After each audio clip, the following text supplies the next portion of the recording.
Assalamualaikum warahmatullahi wabarakatuh.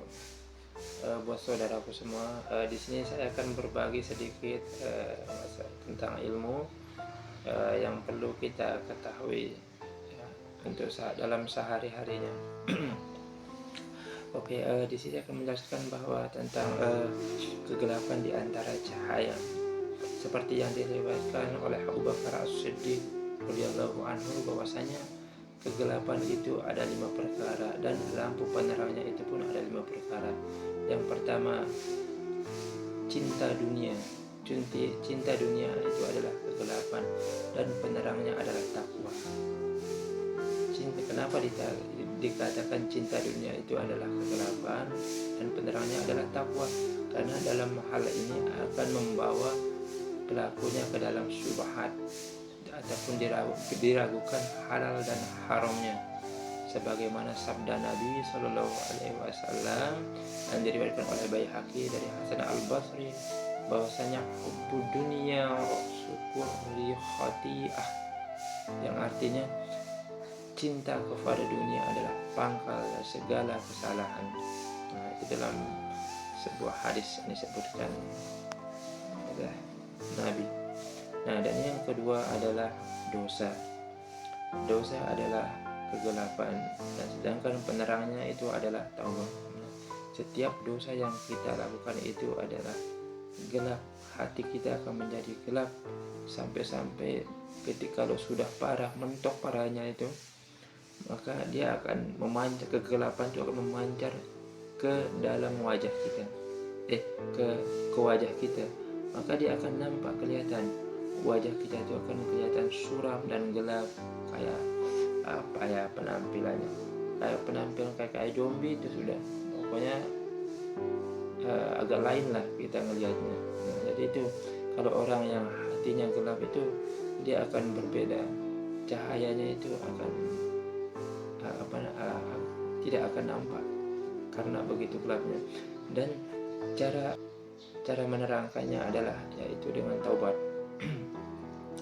Orang yang sudah melakukan dosa dan maksiat, ketika dia bertobat maka dia akan menjadi seperti bayi, dia akan menjadi kayak anak kecil, dia akan baru. Nah, dia akan diperbarui oleh Allah Subhanahu wa taala. Kenapa? Karena orang yang bertobat bersungguh-sungguh maka akan diampuni dosanya oleh Allah Subhanahu wa taala. Maka dari itu, jangan pernah takut untuk bertobat dan istighfar kepada Allah Subhanahu wa taala. Kita harus benar-benar memahami tentang istighfar juga, biar kita bisa diampuni oleh Allah Subhanahu wa taala. Dan yang ketiga adalah kubur. Kubur itu kan termasuk gelap juga. Nah, sedangkan penerangnya kubur itu adalah la ilaha illallah Muhammadur Rasulullah. Kenapa dikatakan la ilaha illallah? Karena dalam sebuah hadis disebutkan bahwa orang yang membacakan la ilaha illallah dengan ikhlas maka tidak ada neraka baginya. Maka Allah akan menyelamatkan orang yang membaca la ilaha illallah, maka akan diselamatkan dari api neraka bagi orang yang ikhlas. Dan yang keempat adalah akhirat. Akhirat itu akan termasuk gelap juga. Nah, akhirat itu ketika dia gelap maka penerangnya adalah amal soleh. Kenapa dikatakan amal soleh? Karena amal soleh itu adalah sesuatu cahaya. Nah, cahaya itu bisa menerangkan sesuatu yang gelap, sama seperti lampu. Lampu ini kan kalau kita mati ini kan dia akan gelap. Rumah di tempat saya ini dia akan gelap ketika saya matikan lampu, tapi ketika saya nyalakan maka dia akan menjadi terang. Nah, sama halnya dengan amal soleh juga. Nah, amal soleh dan ilmu itu semuanya cahaya. Nah, ketika dia masuk ilmu ataupun amal soleh ataupun ilmu yang bermanfaat, maka dia akan menjadi cahaya dan penerang bagi kita. Nah, penerang bagi kita untuk di akhirat. Ketika orang semuanya pada gelap, kalau kita mempunyai amal soleh yang ikhlas, maka dia akan menjadi penerang bagi kita untuk perjalanan kita Allah Subhanahu wa taala. Nah, dan yang kelima adalah jembatan Shiratal Mustaqim. Nah, neraka itu kawan-kawan seperti itu gelap. Nah, kegelapan penerangnya adalah yakin ketika kita yakin, ketika kita lewat di jembatan Shiratal Mustaqim, dan ketika kita yakin, itu berarti sudah mantap. Kita sudah mantap. Kalau orang yang yakin dalam melakukan sesuatu, berarti dia akan yakin akan terkabul ataupun akan lewat dari jembatan itu. Maka itu pentingnya adalah yakin.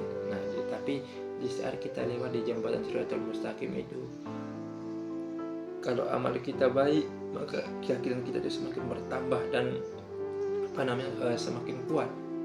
Maka dari itu kita akan merasa kuat dan yakin dalam melewati jembatan Shiratal Mustaqim itu. Maka dari itu, cuma itu saja buat saudaraku semuanya. Semoga bermanfaat bagi kita semua.